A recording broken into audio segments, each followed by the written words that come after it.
दलित मुसलमान, दलित ईसाई को क्या एससी, क्या शेड्यूल कास्ट या आरक्षण का लाभ मिलना चाहिए? उन दलितों को अनुसूचित जाति का दर्जा नहीं दिया जाना चाहिए। केंद्र का पक्ष है जो धर्म परिवर्तन करके मुसलमान या ईसाई बनते हैं। सरकार ने एफिडेविट उस याचिका के जवाब में दिया जिसमें दलित मुसलमानों और दलित ईसाइयों को भी एससी का दर्जा देने की मांग की गई। इसको एक लाइन में अगर समझा जाए, बदला धर्म तो आरक्षण खत्म। आपका टेक डॉक्टर रिजवान अहमद। जी हाँ, शुक्रिया। जय हिंद, वंदे मातरम। जी, पहले तो जो आरक्षण का लाभ है, ये कहना गलत है कि वो इस देश में माइनॉरिटी को नहीं मिल रहा है। भाई बिल्कुल मिल रहा है। पसमानदा मुसलमानों में एक बहुत बड़ी जमात है जिसको इस देश में 75 साल से ओबीसी का कम से कम लाभ मिल रहा है। देखिए अमन जी, बात पसमानदा मुसलमानों की हो रही थी। पसमानदा मुसलमान वही हैं जो कभी पिछड़ी जातियों के हिंदू थे। सुन लो, बीच में ना बोला करो यार। मैंने रोक दिया एक एक करके। तुम लोगों को बड़ा मुंह में डायरिया है, बीच में ना बोला करो। तो ये कहना कि इस देश ने रिजर्वेशन से मुसलमानों को वंचित रखा, ये गलत है, पहली चीज। अब आप आ जाइए इस वाले विवाद पर जो फिलहाल चल रहा है। इस्लाम में अगर आप सही ईमान रखते हैं तो ये ओबीसी का लाभ भी नहीं मिलना चाहिए। एक ही सफ में खड़े हो गए महमूद और एयाज, ना कोई बंदा रहा ना कोई बंदा नवाज।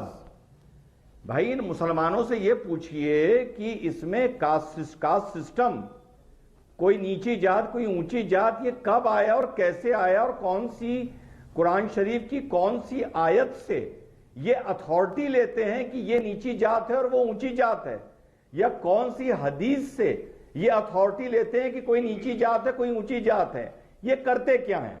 दूसरी बात, तीसरी बात, एक तरफ आप संविधान में माइनॉरिटी के बेनिफिट भी चाहते हैं, दूसरी तरफ आप मेन स्ट्रीम देश की मेजॉरिटी में भी घुस के वहां लाभ लेना चाहते हैं। अच्छा। जो प्रोविजन उनके लिए है, भैया बिल्कुल लो, माइनॉरिटी का प्रोविजन हटा दो, मेजॉरिटी के प्रोविजन में घुस जाओ, तुम्हें कौन मना कर रहा है? क्या बात है। ठीक, यह दलील काफी नहीं है कि इस्लाम धर्म विदेशी है, ईसाई धर्म विदेशी है। कोई भी शख्स किसी भी धर्म में जा सकता है, किसी भी धर्म को मान सकता है। ठीक। और संविधान ने इसका हक दिया, अधिकार दिया है। लगातार चर्चा हो रहा है आर्टिकल 14, आर्टिकल 15 और तमाम बातें, मैं उसमें जाना नहीं चाह रहा हूं। जब संविधान हक देता है तो ऐसी स्थिति में वो जो दलित समाज है उसको अनुसूचित जाति से क्यों वंचित कर देंगे अगर वो किसी भी धर्म में जाता है? अमन भाई, क्रिकेट सबने खेला है, आप देखते होंगे जब क्रीज से आदमी बाहर निकल के शॉट मारता है और गेंद मिस हो जाती है तो बल्लेबाज एकदम से क्रीज में बल्ला रखता है ताकि स्टंप ना हो जाए। सबने देखा होगा। तो ये जो क्रीज है ये संविधान है और क्रीज के बाहर शरीयत है। तो भाई लोग शॉटे बाहर निकल के क्रीज के मारते हैं, जब गेंद मिस हो जाती है तो पलट के बल्ला क्रीज में रख देते हैं, यानी संविधान में रख देते हैं। डिबेट को आधे घंटा बीत गया, आपने आज शरीयत शब्द नहीं सुना होगा।